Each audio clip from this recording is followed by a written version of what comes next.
आज के इस क्लास में हम लोग बिहार एसएससी के लिए जीएस का प्रैक्टिस करने वाले हैं। इसमें वही क्वेश्चन डले हुए होंगे जो कि जनरल कंपटीशन एग्ज़ाम में पूछा जाता है। अलग अलग एग्ज़ाम में ये सारा क्वेश्चन पूछा गया हुआ है, तो जो कि आपके अथी में एग्ज़ाम में भी अच्छा खासा जीएस का वेटेज रहने वाला है। तो उसी के अकॉर्डिंग जो भी संभावित प्रश्न होंगे जो कि लगेगा कि इस तरह के एग्ज़ाम में आ सकता है, तो प्रैक्टिस करेंगे उस तरह का क्वेश्चन का। तो चलिए स्टार्ट करते हैं। जिस भी क्वेश्चन का आंसर आप लोग को पता होगा कोशिश कीजिएगा देने का, बाकी साथ साथ हम लोग देखते चलेंगे। पहला है कि जूते हुए खेत का प्रमाण सिंधु सभ्यता के किस स्थल से मिल रहा है।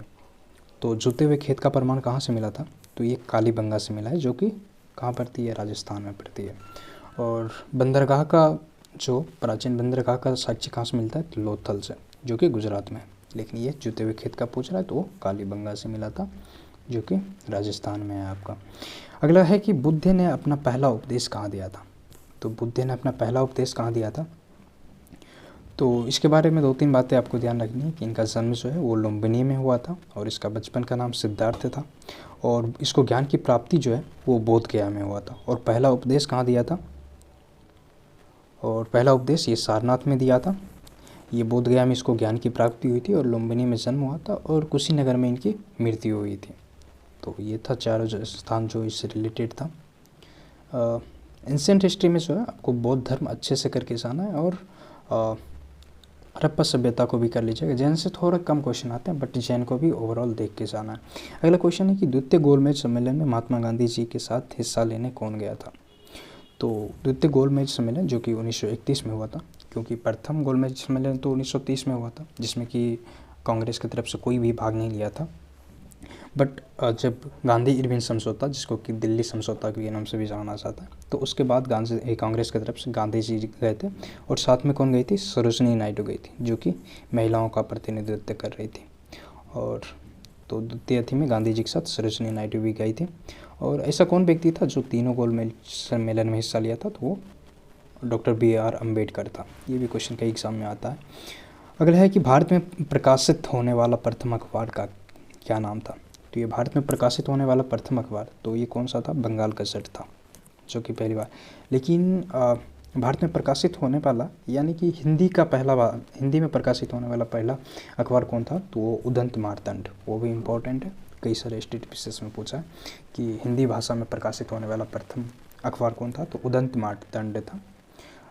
तो उसको ध्यान में रखिएगा। उसके बाद पहला अखबार जो था वो बंगाल गज़ट, ये इंग्लिश भाषा में था एक्चुअल में। और अगला क्वेश्चन है कि प्रार्थना समाज के संस्थापक कौन थे। तो प्रार्थना समाज के संस्थापक कौन थे, आत्माराम पांडुरंग, जो कि राजा राम मोहन राय से शायद इंस्पायर होकर इन्होंने प्रार्थना समाज का स्थापना किया था। अगला क्वेश्चन है कि भारत के राष्ट्रीय आंदोलन के दौरान किस दिन को स्वतंत्रता दिवस के रूप में मनाया जाता है। तो जानते हैं कि कांग्रेस द्वारा से पंडित जवाहरलाल नेहरू ने 26 जनवरी 1930 को जो है भारत का स्वतंत्रता दिवस मनाया था पहली बार। और इसी तिथि को ध्यान में रखते हुए जब हमारा संविधान 26 नवंबर 1949 को तैयार हो गया था, तो सबों ने डिसाइड किया कि 26 जनवरी 1930 को पहली बार स्वतंत्रता दिवस मनाए, इसी तिथि को संविधान लागू किया जाए। तो यही रीज़न है कि हमारा संविधान एक महीने बाद, यानी 26 नवंबर से एक महीने बाद यानी 26 जनवरी को संविधान लागू हुआ था। तो कब मनाया गया था पहली बार, तो 26 जनवरी 1930 को, इसको याद रखना है। अगला क्वेश्चन है कि काकोड़ी रेलगाड़ी लूटपाट की कल्पना राम प्रसाद बिस्मिल और डैश ने की थी।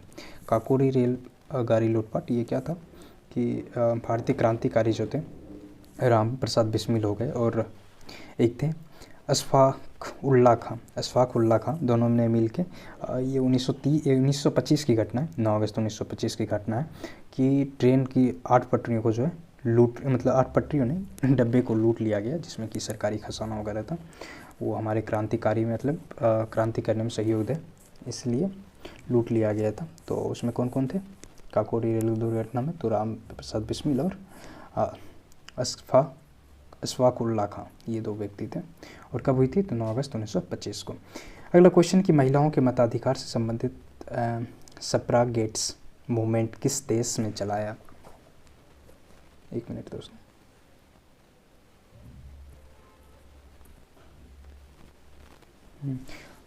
सफ्रागेट्स मूवमेंट किस देश में चला गया? तो ये सफ्रागेट्स मूवमेंट जो ये ब्रिटेन में चला था, जो कि महिलाओं के मताधिकार से संबंधित था कि महिलाओं को वोट देने का भी अधिकार होना चाहिए, क्योंकि आप जानते हैं कि हमारा समाज जो था प्राचीन काल से ही वो पुरुष प्रधान समाज रहा है, जिसमें कि महिलाओं को ज़्यादा अधिकार नहीं था। तो इसलिए मताधिकार के लिए उन्होंने आंदोलन किया था, जो कि सफ्रागेट्स मूवमेंट के नाम से था, और ये ब्रिटेन में हुआ था दोस्तों। अगला क्वेश्चन 9 नंबर देखते हैं कि अमेरिका के स्वतंत्रता युद्ध के दौरान ब्रिटेन के विरुद्ध लड़ने के लिए थॉमस पेन के किस काम ने उपनिवेश लोगों को प्रेरित किया था? आप लोग जानते हैं कि अमेरिका भी जो है एक टाइम पे ब्रिटेन का उपनिवेश रहा था। तो उस समय जो थॉमस पेन ने, ये एक लेखक थे, ये सामान्य बुद्धि किस काम ने, उसके किस काम ने, तो ज़्यादा कुछ खास नहीं था, वो सामान्य बुद्धि के ही थे, आदमी को जो है सामान्य अति देते थे, और उपनिवेशी को ब्रिटेन के विरोध से प्रेरित किया था। तो विधि का सार था तो उतना तो था नहीं उसमें, तो इसका सही आंसर होगा सामान्य बुद्धि से। अगला क्वेश्चन है कि भारत की संविधान सभा के अध्यक्ष कौन थे? तो भारत की संविधान सभा के अध्यक्ष जो थे वो डॉक्टर राजेंद्र प्रसाद बने थे, और ध्यान रखिएगा कि वो अस्थायी अध्यक्ष सीनियर के नाते सच्चिदानंद सिन्हा को बनाया गया था, कि सबसे सीनियर जो है वो संविधान सभा में डॉक्टर सच्चिदानंद सिन्हा है, तो इसलिए उसको थोड़े टाइम के लिए अस्थायी अध्यक्ष बनाया जाना चाहिए। तो अस्थायी पूछता कि पहला अस्थायी तो सच्चिदानंद सिन्हा, बट अस्थायी और अध्यक्ष तो राजेंद्र प्रसाद थे। अगला क्वेश्चन है कि प्रांतीय संविधान समिति के अध्यक्ष कौन थे? तो प्रांतीय संविधान समिति के अध्यक्ष कौन थे? तो ये सरदार वल्लभ भाई पटेल थे प्रांतीय संविधान समिति के अध्यक्ष, तो इसमें सीधे याद रखना था।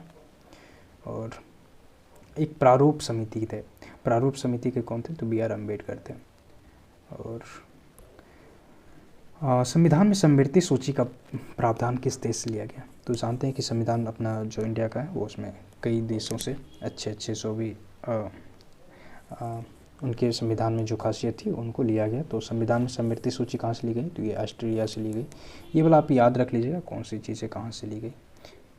तो इसमें और कई सारी है, जो कि ऑस्ट्रेलिया से और 2-3 चीज़ें ली गई थी, जैसे प्रस्तावना की भाषा हो गई। उसके बाद आजकल जो देखते हैं अपने संविधान में जो है लोकसभा और राज्यसभा का संयुक्त बैठक राष्ट्रपति करता है ना, जब बहुमत नहीं जुट पाती है, तो वो भी यहीं से ऑस्ट्रेलिया के ही संविधान से लिया गया है। तो ये था। अगला क्वेश्चन है कि राज्य के अंदर संवैधानिक शासन व्यवस्था की असफलता पर राष्ट्रपति के शासन का प्रावधान किस अनुच्छेद में सूचीबद्ध है? तो राष्ट्रपति का शासन की सूची में, तो ये अनुच्छेद 356 में, और तो ये अनुच्छेद 1956 में राष्ट्रपति शासन का उल्लेख है। और 360 में कौन सा है? तो जब आर्थिक इकोनॉमिक इमरजेंसी लगती है, तो और ध्यान रखिएगा 360 वाला इकोनॉमिक इमरजेंसी जो है वो अपने देश में कभी अभी तक नहीं लगा है। और अगला क्वेश्चन 14 नंबर, संविधान का कौन सा अनुच्छेद रूल ऑफ लॉ का विस्तृत उल्लेख करता है? तो रूल ऑफ लॉ का जो विस्तृत उल्लेख करता है वो आर्टिकल 14 करता है। आर्टिकल 14 में क्या है कि कानून के समक्ष समानता, यानी कानून जो है सबके लिए बराबर कैसे है, बराबर है, इस बात का जो है उल्लेख मिलता है अनुच्छेद 40 में। उसी में रूल ऑफ लॉ का जो है विस्तृत उल्लेख किया गया है। अगला क्वेश्चन है कि भारत के केंद्रीय मंत्री को डैश की सलाह पर डैश द्वारा नियुक्त किया जाता है? तो जानते हैं कि भारत के केंद्रीय मंत्री प्रधानमंत्री को राष्ट्रपति नियुक्त करता है, और राष्ट्रपति फिर क्या करती है? प्रधानमंत्री की सिफारिश उन्हीं की सलाह पे नियुक्त करती है किसको? केंद्रीय मंत्री को। तो किसकी सलाह पे? तो प्रधानमंत्री पीएम की सलाह पे राष्ट्रपति करती है, प्रेसिडेंट। तो प्रधानमंत्री की सलाह पे राष्ट्रपति करते हैं, सही जवाब होगा। अगला क्वेश्चन है कि राज्यसभा में सदस्य बनने की न्यूनतम आयु सीमा है? तो राज्यसभा में सदस्य की बनने के लिए कितनी आयु चाहिए कम से कम? तो 30 वर्ष रखी गई है, तो सही जवाब होगा 30 वर्ष।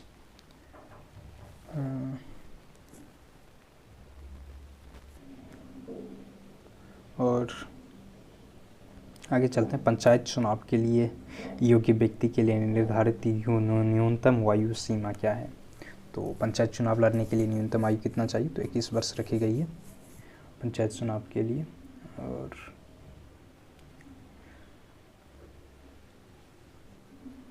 अगला देखते हैं कि भारत की विदेश नीति आधारित है। तो भारत की विदेश नीति किसी है, तो ये गुटनिरपेक्षता की नीति है। गुटनिरपेक्षता की नीति क्या होती है कि वो किसी तरफ मतलब किसी एक गुट का साथ नहीं देगा। जैसे कि अभी जानते हैं, अभी वर्ल्ड में देखिएगा तो फिलहाल में दो गुट बटा हुआ, एक रसिया चीन का हो गया, एक अमेरिका। तो भारत किसी के भी साथ मतलब फुल्ली सपोर्ट में नहीं रहता। देखिएगा तो अमेरिका के भी साथ अच्छी दोस्ती है, रूस के भी साथ अच्छी दोस्ती है, मतलब न्यूट्रल रहते हैं वो। उसी को गुटनिरपेक्षता की नीति कहते हैं।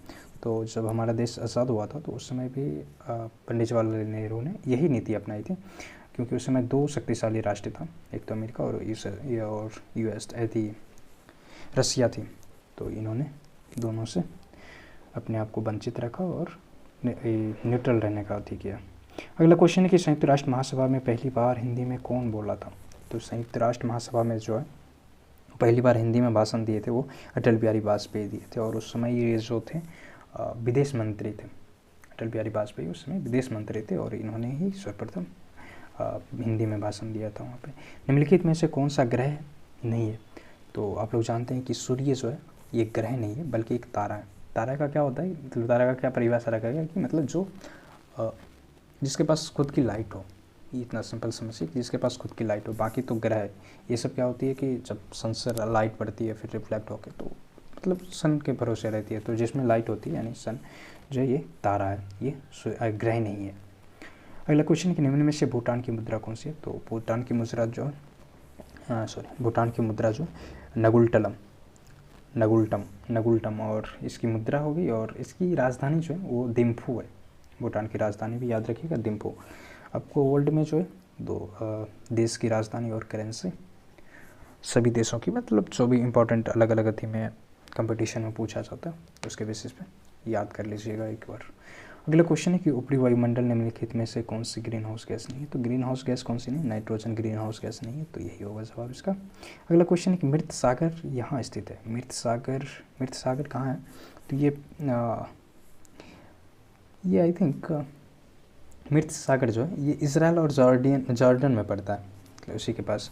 तो इजराइल में पड़ती है ये, इसका सही जवाब होगा। और मृत सागर एक्चुअली इसको मृत इसलिए कहा जाता है क्योंकि ये इतना खारा है, मतलब इसमें इसकी जो पानी की डेंसिटी है उसमें इतनी खारापन है कि यहाँ आदमी डूबता नहीं है इस सागर में। आपने सुना होगा कि ऐसी नदी है जहाँ लोग डूबता नहीं, तो वो इसी मृत सागर ही है जिसकी की डेंसिटी यानी खारापन बहुत ज़्यादा होने की वजह से ऐसा होता है। अगला क्वेश्चन है कि सोमासी प्रभाव देखा जाता है।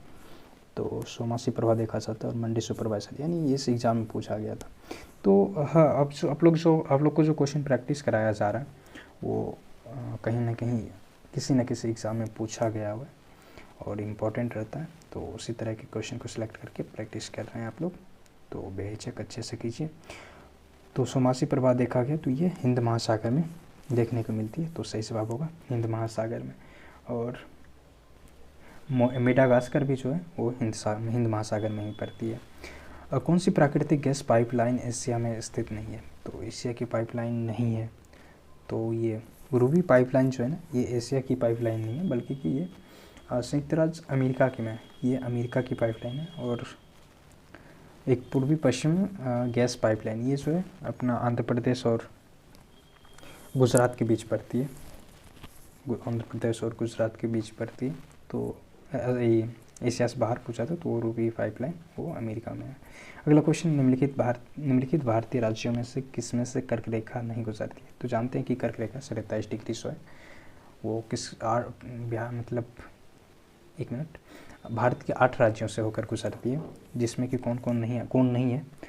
तो उस 8 राज्यों को जो है आपको याद रख लेना, उसके अलावा उसमें कौन नहीं आती है ये पूछा जा रहा है।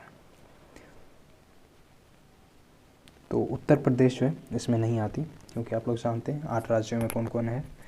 तो शुरुआत से देखते हैं, गुजरात, राजस्थान, मध्य प्रदेश, पश्चिम बंगाल, छत्तीसगढ़, त्रिपुरा और मिजोरम, ये 8 राज्य आती है, लेकिन इसमें जो है उत्तर प्रदेश नहीं आती है। तो केवल आपको याद रख लेना है वो 8 का नाम, तो उससे आपका काम बन जाएगा। आगे का देखते हैं क्वेश्चन। भारत भूमि की सीमाएं उत्तर पश्चिम में किस देश के साथ लगती है। अगर आपको डायरेक्शन का पता होगा तो आप इस क्वेश्चन को इजीली कर लीजिएगा। बोल रहा उत्तर पश्चिम, उत्तर ऊपर हो गया और उसके बाद पश्चिम इधर, जैसे आई थिंक मैं इंडिया का मैप बनाने का कोशिश कर रहा हूँ, 1 मिनट। समझ गए होंगे, उत्तर इधर और पश्चिम, तो इधर पाकिस्तान पड़ता है, तो सही जवाब होगा पाकिस्तान, क्योंकि इस पर मतलब हाथ से सही ड्रॉ करने में नहीं होता, पेन से मैं ठीक ठाक नक्शा ड्रॉ कर लेता हूँ, बट इस पर नहीं हो पा रही है। अगला क्वेश्चन है कि भारतीय राज्य सीमा में हिमालय का सर्वोच्च शिखर कौन सा है? तो भारतीय सीमा में पूछ रहा है, हिमालय की सर्वोच्च शिखर तो वो तो माउंट एवरेस्ट है, लेकिन भारत में पूछ रहा है, तो भारत का कौन सा? कंचनजंगा है, जो कि सिक्किम में पड़ता है। ध्यान रखिएगा कि माउंट एवरेस्ट है ऊँची, लेकिन वो क्या कहेंगे यार, वो नेपाल में पड़ती है। तो इंडिया का कंचनजंगा है, जो कि उससे थोड़ा बहुत ही कम है। आई थिंक आप उसका डाटा याद रखेंगे, थोड़ा बहुत कम पड़ती है, 200-300 मीटर का शायद डिफरेंस है। अगला क्वेश्चन, निम्नलिखित में से किस नदी का उद्गम भारत के बाहर है? तो भारत के बाहर किस नदी का है? तो ब्रह्मपुत्र नदी जो ये तिब्बत चीन वाले एरिया से निकलती है, तिब्बत से, तो ध्यान रखिएगा। और इसको बांग्लादेश में जमुना कहा जाता है, और ये नाम के लिए विख्यात है, इनका 2-4 नाम है, वो ध्यान में रख लीजिएगा। उसके बाद कहाँ से निकलती है? तो ये तिब्बत से निकलती है, जो कि भारत से बाहर है। अगला क्वेश्चन, निम्न में से कौन सा जानवर भारत में स्थानीय प्रजाति, वो जानवर जो केवल एक ही भौगोलिक क्षेत्र में रहते हैं? स्थानीय प्रजाति क्या होती है? स्थानीय प्रजाति में गाय नहीं आएगी, क्योंकि गाय देखिएगा तो वो भारत में तो है, वो स्थानीय है, लेकिन भारत के अलावा और भी कहीं बहुत जगह पाया जाता है। तो स्थानीय प्रजाति क्या होती है कि जो किसी खास क्षेत्र में ही पाया जाता है, जैसे बंगाल टाइगर, तो वो बंगाल में ही पाई जाती है। ये एंगसिंग गेंडा, ये भारत में ही पाई जाती है। मिथुन, ये ऐसी एक प्रजाति है जो सिर्फ एक ही भौगोलिक क्षेत्र में पाई जाती है। बाकी गाय देखिएगा तो ये कॉमन है, तो इसलिए इसका सही जवाब होगा गाय स्थानीय प्रजाति नहीं है। अगला है कि राजकोषीय घाटे को कैसे परिभाषित किया जाता है? राजकोषीय घाटा क्या होता है कि अब जब अनुमानित व्यय से ज़्यादा खर्च हो जाती है, मतलब प्राप्ति से राजस्व प्राप्ति होती है, उससे ज़्यादा राजस्व खर्च हो जाता है, तो उसी को राजकोषीय घाटा कहते हैं। तो इसके केस में क्या होती है? राजकोषीय घाटा कुल व्यय और माइनस जो राजस्व प्राप्ति होती है, तो इसका सी ऑप्शन हो जाएगा। 1 मिनट यार, टिक क्यों नहीं हो रहा है? हाँ, राजकोषीय घाटा कुल व्यय, मतलब कुल व्यय जितना खर्च किया गया और प्राप्त जो राजस्व होता है उसके अंतर को जो है राजकोषीय घाटा कहा जाता है। तो ऑप्शन सी जो है इसका सही हो जाएगा, माइनस टाइपिंग एरर था इसी वजह से। अगला क्वेश्चन है कि विद्यालय की इमारत के रख रखाव पर किए जाने वाला खर्च है। तो विद्यालय के रख रखाव से क्या होगा? विद्यालय का अगर इमारत बनती है तो उससे एक तो विकास व्यय यानी ह्यूमन डेवलपमेंट होगी, तो विकास व्यय हो गया। उसके बाद जाके पूंजीगत व्यय, 1 मिनट,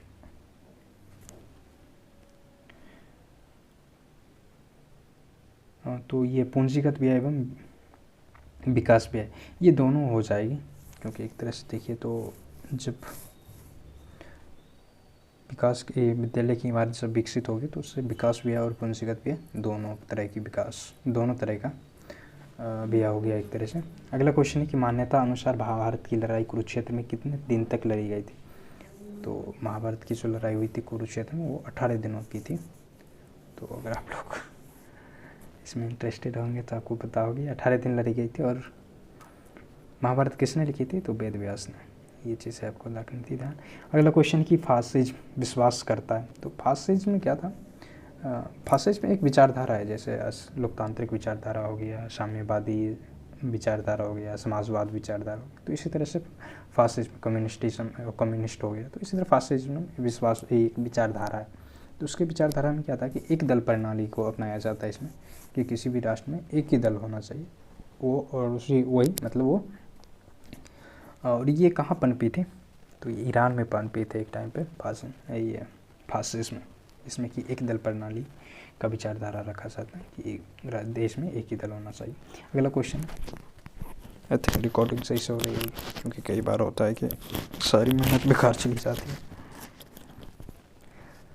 22 दिसंबर जिस दिन प्रतिभाशाली श्रीनिवास रामानुजन का जन्म हुआ था, वह दिन इस प्रकार मनाया जाता है। तो आप लोग जानते होंगे कि रामानुजन जो कि एक ग्रेट मैथमेटिशियन थे, उसके याद में जो है 22 दिसंबर को हर एक साल क्या मनाई जाती है? तो राष्ट्रीय गणित दिवस बनाई जाती है। तो इसका सही जवाब होगा राष्ट्रीय गणित दिवस। अगला क्वेश्चन है कि माघ मेला डैश के दिन शुरू होता है? तो माघ महीना जो है माघ मेला, सॉरी, माघ मेला जो है वो माघ के महीना में और किस दिन शुरू होती है, तो वो मकर संक्रांति, मकर संक्रांति ऐसा तिल संक्रांति बोलते हैं हम बिहार में। मकर संक्रांति वो आने वाली है, शायद 14 जनवरी को होती है। हाँ, तो मकर संक्रांति के दिन मनाई जाती है। 36 नंबर क्वेश्चन पे। उसके बाद आगे क्वेश्चन है कि वह गुण जिस कारण कोई पदार्थ वायुमंडल की नमी सोख लेता है। तो ऐसी क्या बोलेंगे यार, इसको क्या बोलते हैं, प्रशुभेदन बोलते हैं, ध्यान रखिएगा। निर्जलीकरण क्या होता है, डिहाइड्रेशन होता है, जिसमें कि मतलब आप पानी जितना पिए उससे ज़्यादा मतलब ज़रूरत से जितना लिए पानी उससे ज़्यादा पानी निकल गया तो उसको डिहाइड्रेशन कहते हैं। उसका निथारना, निथारना में क्या होता है कि मतलब मिक्सचर को जो अलग अलग करना, वो वाले प्रोसेस को निथारना बोलते हैं। उसके बाद शोधन, शोधन क्या होती है, किसी चीज़ को प्यूरीफाई करने की जो प्रोसेस होती है, प्रक्रिया, उसको शोधन कहते हैं। और प्रस्वेदन होती है, वायुमंडल की नमी सोख लेता है। अगला क्वेश्चन कि पादप कोशिका में निम्नलिखित में से किसमें विभाजन की क्षमता होती है। तो पादप कोशिका जानते होंगे कि दो प्रकार का होता है, एक विभाज्य योतक और एक अविभाज्य योतक होता है। तो फिर विभाज्य योतक का भी 3 भाग में डिवाइड किया गया। तो विभाज्य योतक जो है वो हो जाएगा जो कि डिवाइडेड होता है, मतलब डिवाइजन होता है उसमें, तो विभाज्य योतक सही आंसर होगा। शीर्षस्थ जो लगा हुआ ये विभाज्य योतक का ही 3 भाग होता है ना, आप लोग पढ़े होंगे। तो शीर्ष विभाज्य योतक हो गया, पार्श्व हो गया, अंतर्देशीय विभाज्य योतक हो गया। तो इस तरह से 3 भाग था, तो वो विभाज्य योतक हो जाएगा। क्योंकि जाइलम तो वो क्या होती है, पौधा में जो जल को जड़ से पत्तियां तक ले जाने की जो क्रिया होती है उसको जाइलम कहते हैं। अगला क्वेश्चन देखते हैं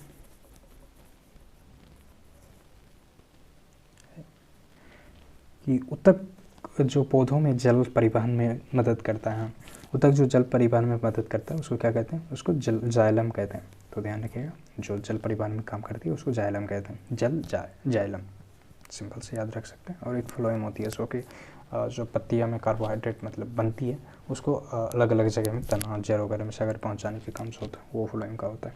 अगला क्वेश्चन है कि वसीय पदार्थ ज़्यादा खाने से होता है।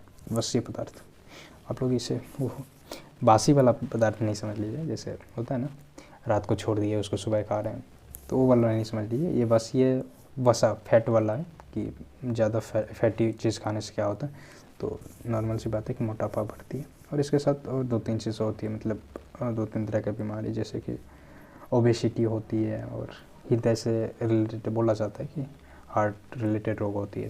तो जानते हैं कि बस ये पदार्थ का ज़्यादा खाने से क्या होती है, मोटापा बढ़ती है। नॉर्मल सी सवाल थी। अगला क्वेश्चन है कि शरीर में ध्वनि तंत्र यंत्र को और क्या कहा जाता है। तो शरीर में जो ध्वनि यंत्र होता है उसको क्या कहा जाता है, तो लॉरिंक्सन, लॉरिंक्सन को जो स्वर यंत्र भी कहते हैं। लॉरिंक्सन ये आपके जो है ना श्वास नली के ऊपर और फेरिंग्स के नीचे होती है, और इसके अंदर 2 वाक्य तंतु लगा होता है जो कि आपस में कंपन करता है तो आवाज़ निकलती है। तो आपके ये श्वास नली के ऊपर लगी होती है, जिसको कि लॉरिंक्स कहते हैं, और इसी को स्वर यंत्र या ध्वनि यंत्र भी कहते हैं। अगला क्वेश्चन है कि एल्बो जॉइंट किस प्रकार का जॉइंट है। तो एल्बो जॉइंट किस प्रकार का जॉइंट है, तो हिंज जॉइंट है, क्योंकि ये देखिएगा तो एक ही तरफ से फोल्ड होती है, मतलब एक ही तरफ खुलती है या फोल्ड होती है। हैंड अपना हाथ को खोल के देख सकते हैं। हिंज जॉइंट इसी को कहते हैं कि एक ही डायरेक्शन में होती है। अगला क्वेश्चन है कि वंशानुगत स्थानांतरण की इकाई है। तो वंशानुगत स्थानांतरण मतलब एक वंश से दूसरे वंश में जो स्थानांतरण किसके थ्रू होता है, जीन के थ्रू होता है। जीन के अंदर डीएनए होती है, तो जीन के किसके थ्रू होती है, तो जीन के थ्रू होती है। अगला क्वेश्चन है शरीर में आयोडीन की कमी से कौन सी बीमारी होती है।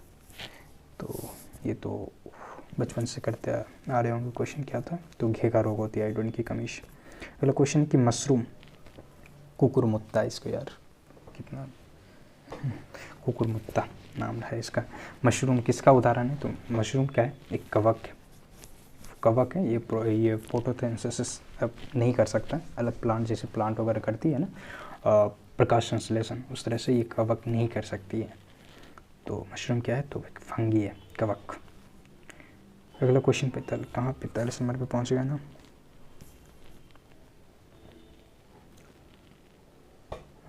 अस्थि सुषुरता,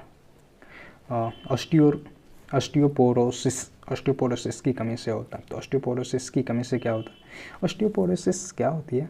ये एक मिनट, हड्डी में होने वाली रोग होती है ऑस्टियोपोरोसिस, जो कि हड्डी में होती है, और ये कैल्शियम की कमी से होती है। जब कैल्शियम की बहुत कमी होती है तो ये रोग होता है, और इससे हड्डी इतना कमज़ोर होता है कि अगर आप जोर से चीख भी दिए, सुने होंगे माइकल जैक्सन के बारे में, वो ये बीमारी था या नहीं पता नहीं, बट उसका हड्डी इतना कमज़ोर था कि जब उसको हार्ट अटैक आया, ऐसा मिथ है या मतलब रियलिटी है पता नहीं, कि उसको जब हार्ट अटैक आया तो उसको जब बोलते हैं ना छाती पे पुश करना रहता है हाथ से, तो क्या तो उसका हड्डी टूट गया, इतना वो कमज़ोर उसका हड्डी था। अगला क्वेश्चन, निम्न में से कौन एक प्राथमिक उपभोक्ता है? तो प्राथमिक उपभोक्ता क्या होता है? जो कि दूसरे को खिलाता है। तो प्राथमिक कौन हो जाएगा? शेर तो दूसरे को खाता है यार। तो हिरन, क्योंकि हिरन को देखिएगा तो प्राथमिक उपभोक्ता इसलिए हो गया क्योंकि वो पेड़ पत्ते में, मतलब ऑप्शन के अकॉर्डिंग ये होगा हिरन, क्योंकि वो पेड़ पौधा को खाती है और फिर शेर हिरन को खा जाती है। तो इस तरह से एक चेन बना हुआ है जो कि हमारे इन्वायरमेंट को मतलब संतुलित रखता है। किन दो भौतिक राशियों के मात्रक समान हैं? यानी किन का जो है समान भौतिक राशि का? तो एक मिनट,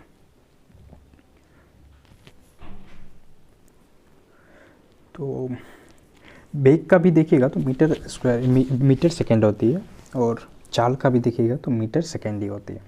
तो ये दोनों का सेम हो गया, बेग का भी मीटर सेकेंड और चाल का भी मीटर सेकेंड। उसके बाद बल का क्या होता है? न्यूटन होता है। फिर ऊर्जा का जल होता है, ऊर्जा का जूल होता है। उसके बाद जाके त्वरण का जो है इसका क्या होता है? मीटर पर सेकेंड स्क्वायर होता है त्वरण का। और दूरी का क्या होता है? मीटर। तो ये दोनों का सेम होता है, मीटर पर सेकेंड। अगला क्वेश्चन है कि एक पहाड़ी पर चढ़ते हुए वाहन का ड्राइवर गियर का अनुपात रखता है। ये जो बॉयज़ लोग होंगे जो बाइक ड्राइव करते होंगे उनको समझ में आ रही होगी ये क्वेश्चन क्या पूछना चाह रहा है। तो जब ऊंची ढलान पे चढ़ाना रहता है तो बाइक में गियर कितना रखते हैं? एक रखते हैं, या एक से मतलब अगर ढलान थोड़ी कम है तो एक से ज़्यादा भी रख सकते हैं, बट मैक्स ज़्यादा टाइम एक या एक से अधिक, ज़्यादा नहीं रख सकते, तो एक या उससे अधिक रख सकते हैं। तो नॉर्मल सी है, आप डेली लाइफ में यूज़ करते होंगे इसको। अगला क्वेश्चन है कि एक गोली टकराती है और एक अनुप्रस्थ घर्षणहीन मेज पर पड़े एक ठोस ब्लॉक में फंस जाती है। इस प्रक्रिया में कौन सी भौतिक राशि सुरक्षित है? तो जानते हैं कि संवेग राशि को जो है वो संरक्षित राशि भी कहा जाता है, तो इसलिए इसका सही जवाब होगा संवेग राशि, क्योंकि इसी को संरक्षित राशि कहा जाता है। ये राशि ही सुरक्षित रहती है, इसी को संरक्षित राशि भी कहते हैं। अगला क्वेश्चन की मात्रा स्थिर रखते हुए जब किसी पिंड की गति दोगुनी की जाती है, तो अगर किसी पिंड की गति दोगुनी कर दी जाती है तो क्या होगा? उसका संवेग भी दोगुना हो जाएगा, क्योंकि जो संवेग होता है ना वो वेग के समानुपाती होती है, यानी वेग जो है वो संवेग के समानुपाती होती है। तो इसलिए जैसे उसका गति बढ़ेगी तो संवेग दोगुना हो जाएगा। और संवेग क्या होता है? तो संवेग आई थिंक आप लोग जानते होंगे। संवेग क्या होता है? किसी वस्तु के द्रव्यमान और वेग के जो गुणनफल होता है उसी को संवेग कहते हैं। अगला क्वेश्चन है कि बहुत उच्च आवृत्ति की तरंग दैर्घ्य क्या होती है? तो जानते हैं कि जिसकी आवृत्ति अधिक होती है उसका तरंग दैर्घ्य क्या होती है? कम होती है, यानी छोटी होती है। तो सही जवाब होगा छोटी होती है। अगला क्वेश्चन है कि ध्वनि मापक इकाई को कहते हैं। ध्वनि मापक इकाई को क्या कहते हैं? तो डेसिबल में नापा जाता है, तो डेसिबल हो जाएगा। और सबसे ज़्यादा ध्वनि का स्पीड किस में होती है? तो ठोस में होती है। ये इससे पहले जो प्रैक्टिस सेट देखे थे, आप लोग साथ साथ देखते जाइएगा। और इससे पहले वाला 2-3 सेट आई थिंक करवा चुका हूँ मैं, ये चौथा सेट है, तो वो अगर कर लिए हैं तो अच्छी बात है, अन्यथा आप उसको भी कर लीजिएगा इसके करने के बाद, क्योंकि उसमें भी अच्छे अच्छे क्वेश्चन डले हुए थे। तो एक प्लेलिस्ट आपको मिल जाएगी, आप वहाँ से देख लेना। अगला क्वेश्चन है कि इस उपकरण का इस्तेमाल मैदान से खरपतवार हटाने के लिए किया जाता है? तो जनरल यूज़ का, यानी जनरल सेंस का खरपतवार हटाने के लिए तो उसके लिए कुदाल का ही यूज़ करते हैं, क्योंकि कुल्हाड़ी तो काटने के लिए होता है, हल तो जोतने के लिए होता है, और कल्टीवेटर ये आजकल जो जोतने वाली मशीन होती है ना उसी को कल्टीवेटर कहते हैं। तो कुदाल जो है खरपतवार हटाने के लिए होती है। अगला क्वेश्चन है कि जब उपयुक्त आवृत्ति का प्रकाश किसी धातु पृष्ठ पर पड़ता है तो इलेक्ट्रॉन के उत्सर्जन की क्रिया को कहते हैं? तो उसको क्या कहा जाता है? जब आवृत्ति का प्रकाश किसी धातु पृष्ठ पर पड़ता है तो इलेक्ट्रॉन के उत्सर्जन की क्रिया क्या कहते हैं? तो प्रकाश विद्युत प्रभाव कहते हैं। इलेक्ट्रॉन के उत्सर्जन को क्या कहते हैं? इस प्रोसेस को जो है प्रकाश विद्युत प्रभाव कहा जाता है।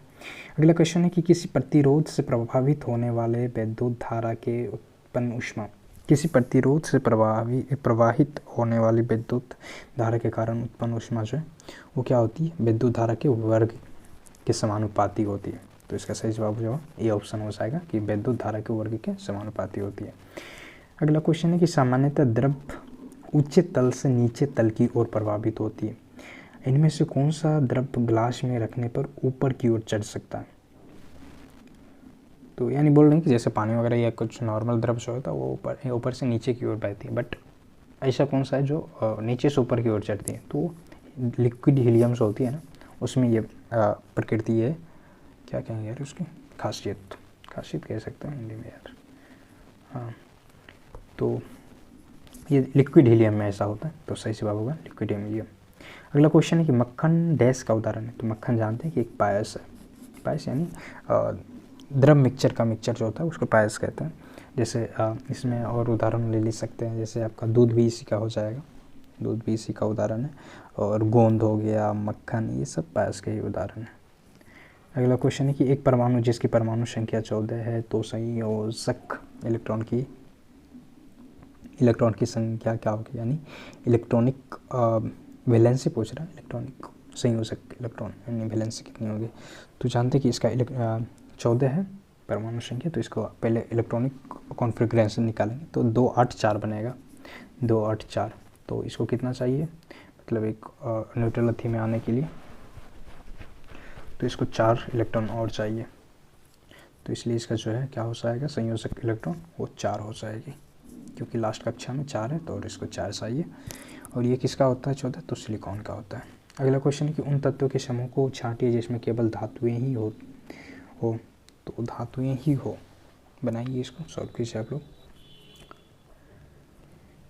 तो धातुएं ही हो, तो इसका जो सही आंसर होगा उसमें आपका बेरिलियम हो गया, कैल्शियम आ जाएगा, और स्टोनशियम आ जाएगा, और सोडियम, यानी ऑप्शन डी जो आपको दिख रहा है ये सही आंसर हो जाएगा, क्योंकि ये सारे क्या हैं, धातु हैं।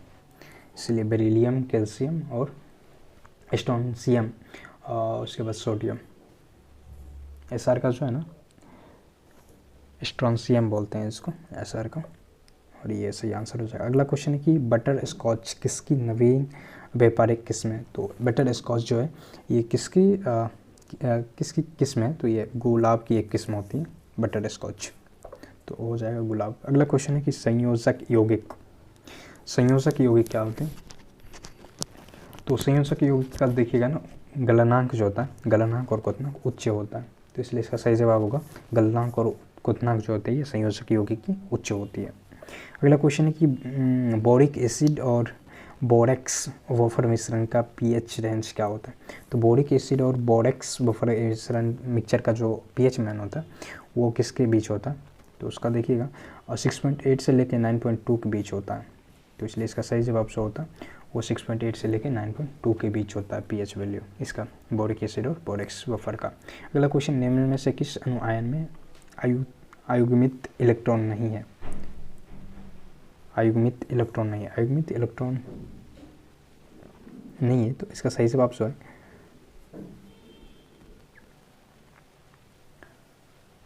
तो इसका सही जवाब जो है वो आपका सी ऑप्शन हो जाएगा, क्योंकि अयुग्मित पूछ रहा है, यानी जिसका युग मतलब खाली नहीं हो, जो जैसे लास्ट वाला कक्षा जो है खाली नहीं हो, क्योंकि इसका देखिएगा तो लास्ट में 6 आएगा और -2 यानी +2 कर लिया, मतलब जब इलेक्ट्रॉन लेती है तो उस पर माइनस चार्ज लगता है, तो +2 कर लिया, यानी ये पूर्ण कर लिया, अयुग्मित नहीं, ये युग्मित हो गया, तो इसलिए इसका जो सही आंसर होगा सी ऑप्शन हो जाएगा।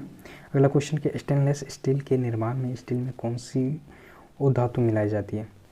तो स्टेनलेस स्टील बनाने में जो है कौन सी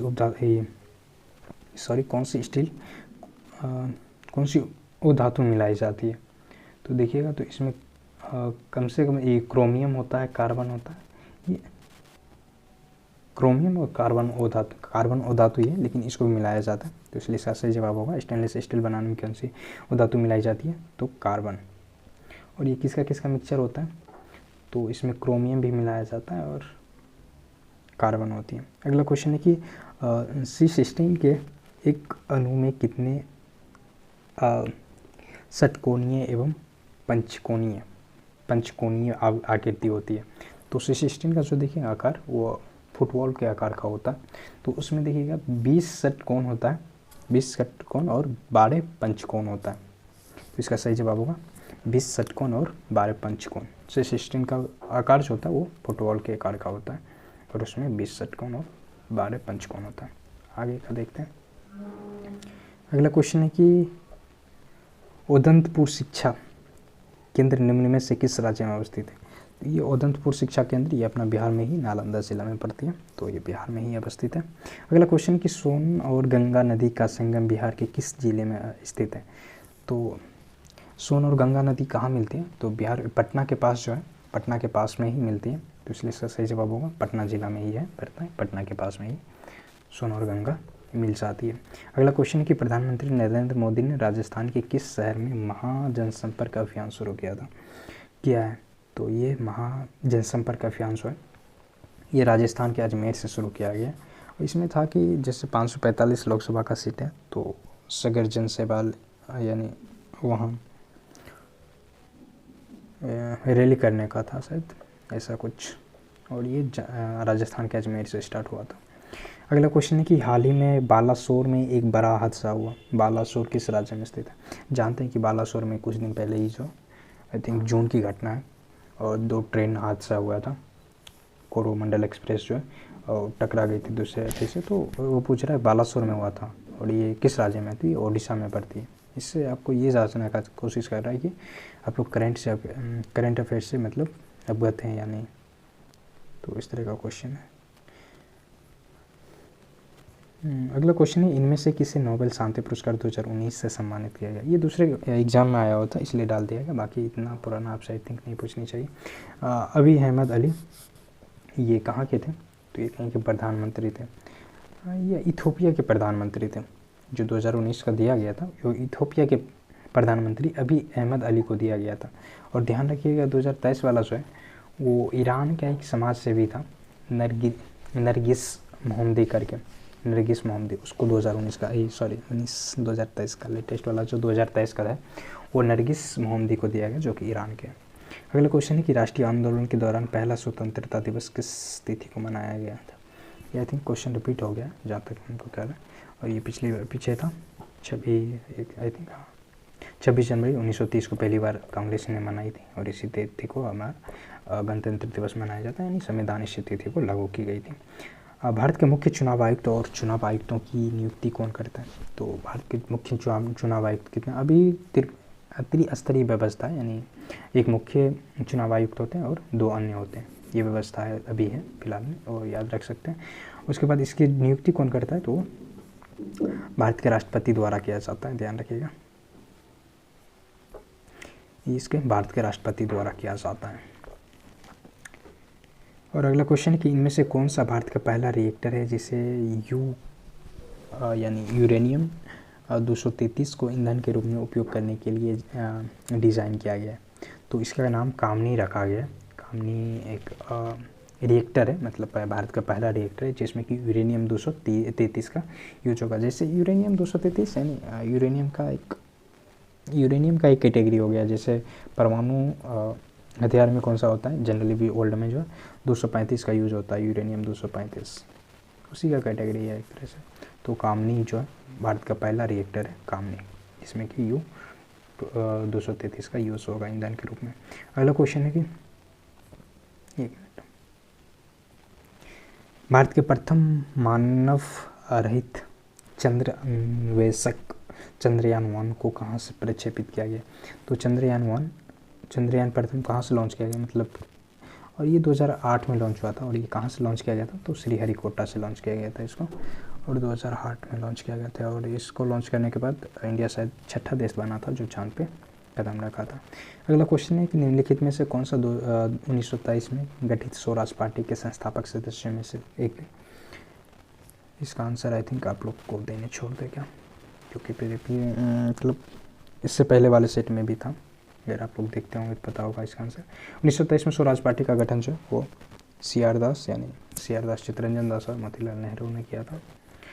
अगला क्वेश्चन है कि इनमें से किसे खान एक खाना की उपाधि से सम्मानित किया गया। तो खाना एक खाना की उपाधि किसको दिया गया था, तो ये बैरम खां को मिली थी।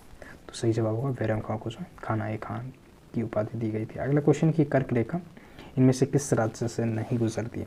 तो आपको इसमें कर्क रेखा वाली याद रखनी है कि 8 राज्य जो आते हैं उसमें कौन सा राज्य नहीं है, तो वो असम उसमें नहीं पड़ती है। आप उस लिस्ट को देखिएगा तो आपको पता हो चलेगा कि असम उसमें नहीं आते हैं, बाकी राजस्थान, मिजोरम, झारखंड ये सभी है। अगला क्वेश्चन है कि भारत ने डैश में पहली बार क्योटो प्रोटोकॉल पर हस्ताक्षर किए और अपना समर्थन दिया। क्योटो प्रोटोकॉल ये एक अंतर्राष्ट्रीय समझौता है जिसमें कि ये ग्रीन हाउस गैस मतलब उत्सर्जन पे रोक के लिए जो है एक इंटरनेशनल समझौता बनाया गया था। तो उस पर जो है इंडिया कब हस्ताक्षर किया था, तो इसका सही जवाब हो जाएगा आपका 79 नंबर है ना, 26 अगस्त 2002 को किया था। 26 अगस्त 2002 को, तो आपको ध्यान रखना अगस्त 2002 को क्योटो प्रोटोकॉल पर भारत ने हस्ताक्षर किया था। ये अंतर्राष्ट्रीय समझौता था। अगला क्वेश्चन है कि भारत में सूखा प्रबंधन क्षेत्र कार्यक्रम किस पंचवर्षीय योजना अवधि के दौरान शुरू किया गया था। तो ये सूखा प्रबंधन क्षेत्र कार्यक्रम किस योजना के अंतर्गत था, तो ये चौथी पंचवर्षीय योजना जब हुई थी तो इसमें ये मुख्य उद्देश्य था। और ये कब से कब चली थी चौथी पंचवर्षीय योजना, तो मिनट यार इस पर लिखने में थोड़ी सी प्रॉब्लम होती है। 1976 से लेके जो है 74 के बीच थी, 1974 के बीच जो है ये चौथी पंचवर्षीय योजना थी और इसी में ये उद्देश्य था सूखा का निवारण के लिए। अगला क्वेश्चन है कि आई थिंक रीअरेंज कर लेना चाहिए।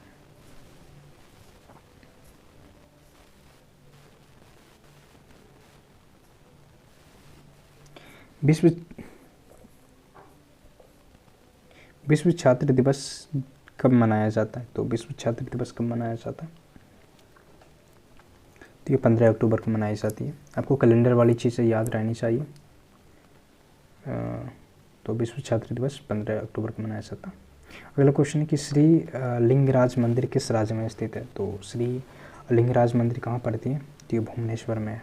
तो सही जवाब हो जाएगा भुवनेश्वर में ये अवस्थित है। अगला क्वेश्चन है कि निम्नलिखित में से कैसे भारतीय राज्य में नाभिकीय संयंत्र न्यूक्लियर स्थित नहीं है, नाभिकीय न्यूक्लियर पावर प्लांट नहीं है। तो अपने बिहार में न्यूक्लियर पावर प्लांट नहीं है बल्कि एक रिफाइनरी है बरौनी में जो कि पड़ती है, तेल पेट्रोलियम रिफाइनरी बोल सकते हैं उसको, तेल शोधक कारखाना, तो वो है। बाकी न्यूक्लियर पावर प्लांट महाराष्ट्र में भी है, राजस्थान में, तमिलनाडु में। और सबसे बड़ी कौन सी है, तो तमिलनाडु वाली, जिसका कि नाम कुडनकुलम है।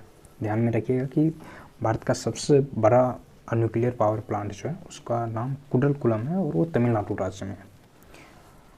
अगला क्वेश्चन है कि संवैधानिक उपचार का अधिकार संविधान का हृदय और आत्मा है, ये कथन किसका।